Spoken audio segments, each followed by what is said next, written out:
A man hijacked a commercial flight over the United States and vanished with $200,000. He jumped from the plane into a storm at night and was never seen or identified again. The FBI investigated this case for over 45 years. They never found him, they never found the money. It remains the only unsolved case of air piracy in the entire history of American aviation. His real name was never discovered. The world knows him only as D.B. Cooper. Nobody knows if he survived, nobody knows who he was, nobody knows where he went.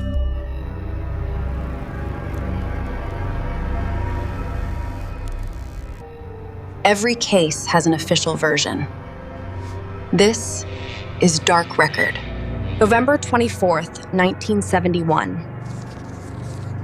A man boarded a flight in Portland.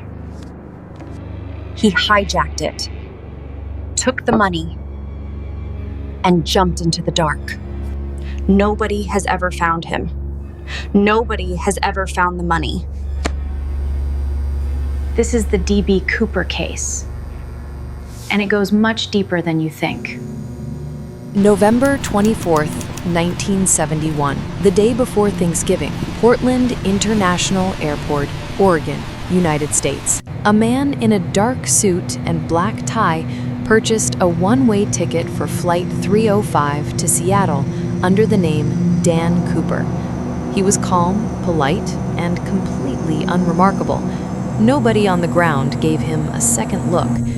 Shortly after takeoff, he passed a note to a flight attendant named Florence Schaffner sitting beside him. She assumed it was a phone number and put it in her pocket without reading it. He leaned toward her and said quietly, "You should read that note. I have a bomb." She read it. The note stated he had a bomb in his briefcase and he was hijacking the flight. He opened the briefcase slightly to show her. Inside, wires, a battery, and red cylindrical sticks. She relayed his demands to the cockpit: $200,000 in $20 bills, 4 parachutes. He wanted the money and parachutes waiting for him when the plane landed in Seattle, or else. The airline and the FBI agreed to meet his demands. They did not want to risk the lives of passengers. The plane circled Seattle for 2 hours while authorities scrambled to gather the cash and the parachutes. All 36 passengers were allowed to leave the plane in Seattle once the money and parachutes arrived. Cooper received a bag containing $200,000 in marked bills, the serial numbers all recorded by the FBI. He also received 4 parachutes, 2 operational, 2 training chutes that could not be used in an emergency. With only the crew remaining on board, Cooper ordered the pilot to fly toward Mexico at low altitude. The plane took off from Seattle, heading south. The rear exit door was opened from the inside. At approximately 8:15 in the evening, somewhere over the dense forests of southwest Washington state, Cooper jumped. He fell into complete darkness, into a violent rainstorm, wearing only a business suit and loafers. The plane landed. Cooper was gone, and the FBI had absolutely nothing to work with. 800 suspects, 45 years of searching, not a single confirmed answer. So what did they actually find? And what does it tell us? Let's go through it. The temperature outside the aircraft at that altitude was -7 degrees Celsius. The wind was extreme. The plane landed safely. Cooper was gone. The money was gone. No trace of either was found that night. A massive search of the wilderness below the flight path found absolutely nothing. No body, no parachute, no cash. The FBI launched the longest and most expensive investigation in its history to find D.B. Cooper. Over 800 suspects were investigated over the following decades. Every single one was eventually cleared or died unconfirmed. In 1980, a young boy found a small bundle of deteriorating $20 bills on the bank of the Columbia River. The serial numbers matched the Cooper ransom money exactly. It was the only physical evidence ever recovered. But the discovery raised more questions than it answered. Only a tiny fraction of the money was found there.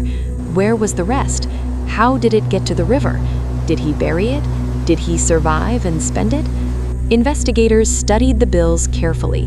The deterioration pattern suggested the money had been in the water for years, but the bills were found bundled together with rubber bands still intact, inconsistent with a simple river drift. The FBI officially closed the active investigation in 2016, citing a lack of new physical evidence to pursue. They stated they were redirecting resources to other unsolved cases. A Cooper file was not resolved, just paused. Over 1,000 people have been named as possible suspects by researchers, journalists, and amateur investigators worldwide. Some theories point to a former paratrooper with knowledge of the terrain. Others suggest a military-trained insider. One theory claims he did not survive the jump at all, and his body decomposed in the remote wilderness below. Another theory suggests he landed safely, walked out of the forest, and lived a quiet, anonymous life for decades. The FBI closed the case in 2016. Not solved. Just paused. One bundle of decomposed bills. That is everything they ever found. Did he survive the jump? Did he walk out of that forest alive? Or is he still out there somewhere in those woods, waiting? Tell me your theory in the comments. I read every single one. Subscribe to Dark Record. A new case drops every week. The official version is never the whole story.